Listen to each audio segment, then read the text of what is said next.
Сайн байцгаана уу? Өнөөдрийн сэдв эзлэх хэмжих. Хүү охин хоёр яг ижил хэмжээтэй хувин аваад түүнийг усаар дүүргэв. Харин хүү шилэн стаканаар, охин болохоор ундааны саваар хийсэн байна. За ингээд хүү шилэн стаканаар 12 удаа хийхэд хувин дүүрсэн байна. Охин ундааны саваараа 6 удаа хийхэд хувин дүүрчээ. За яг ижил хэмжээтэй хувин гэсэн хэрнээ яагаад хоёр өөр хэмжээтэй гарсан бэ хүүхдүүд ээ? Та нар юу гэж бодож байна? Яагаад гэвэл хэмжсэн савнууд нь өөр өөр байсан. Тэгэхээр эндээс хэмжилт хийхдээ хэрэгэлсэн савны багтаамжаас хамаарч хувингийн багтаамж өөр гарч байгаа.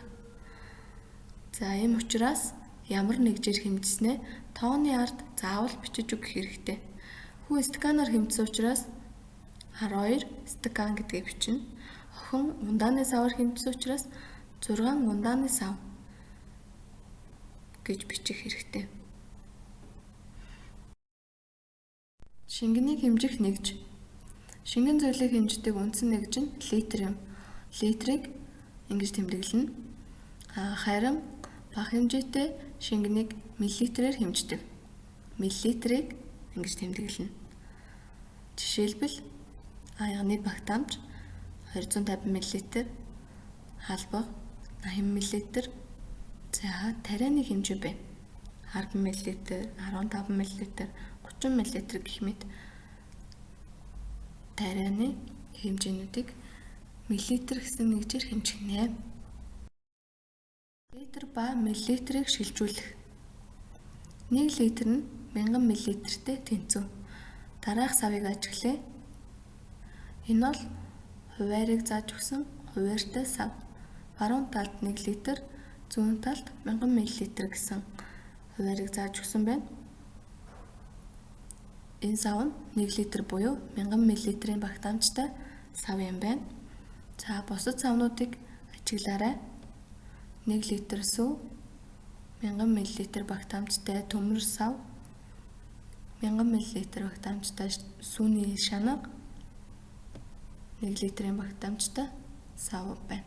Эдгээр сав хэлбэр дүрс нь өөр боловч багтаамж нь ижил. Тэгэхээр савны хэлбэр дүрс ялгаатай боловч багтаамж нь ижил байж болдог юм байна. За энд 3 өөр хэлбэртэй 500 мл-ийн савнууд байна. За хүмүүс ихэвчлэн 500 г ус, 500 г сүү гэж ярьдаг. Гэтэл шингэний хэмждэг нэгж нь миллилитр. Тэгэхээр 500 мл ус, 500 мл сүү гэж ярих хэрэгтэй. Шингэн биш, гурил, бутаа, элсэн чихэр зэргийг грамм гэсэн нэгжээр хэмжиж 500 г бутаа, 500 г элсэн чихэр гэж ярина. Шингэн зүйл дээр миллилитр гэсэн нэгжийг хэрэглэх хэрэгтэй шүү. За литрийг миллилитр болгохдоо 1000-аар үржүүлнэ. Тэгэхээр 5 литр нь хэдэн миллилитртэй тэнцэх вэ? Тэгэхээр 5-ыг 1000-аар үржүүлэхэд 5000 мл болно. Миллилитрийг литр болгохдоо 1000-д хуваана. 5000 мл хэдэн литртэй тэнцэх вэ? Үүнийг бодохдоо 5000-ыг 1000-д хуваана. Ингээд 5 литртэй тэнцэнэ. За 2 литр 500 мл нь хэдэн миллилитртэй тэнцүү вэ? За тэгэхээр 2 литрийг эхлээд миллилитр рүү шилжүүлнэ. 2 литр нь 2000 мл болно. Ингээд 2000 дээр 500 мл нэмээд 2500 мл. Тэгвэл 3500 мл-ийг хэдэн литр, хэдэн миллилитр вэ гэдэг нэгж рүү шилжүүлээ. Гэхдээ 3000 дээр нэмэх нь 500 гэж задлана. 3000 маань 3 литр гэсэн үг. 500 мл нь литр хүрэхгүй байгаа учраас хэвээр нь бичнэ.